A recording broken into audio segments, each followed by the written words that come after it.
Daily Bible reading, Hebrews chapter 9, verses 1 through 14.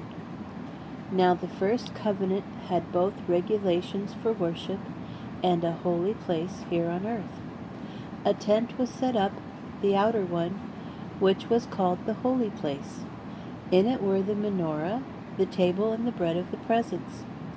Behind the second parapet was a tent called the holiest place, which had the golden altar for burning incense and the ark of the covenant, entirely covered with gold.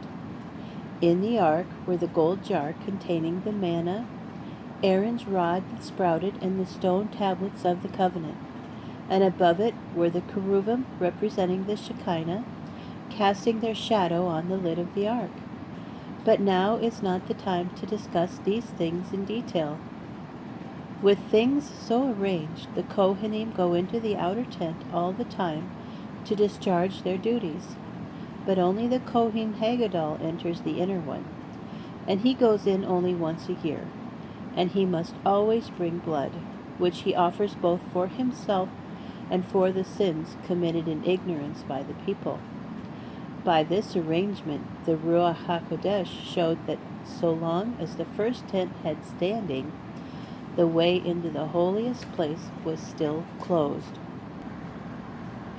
This symbolizes the present age and indicates that the conscience of the person performing the service cannot be brought to the goal by the gifts and sacrifices he offers, for they involve only food and drink and various ceremonial washings, regulations concerning the outward life, imposed until the time for God to reshape the whole structure.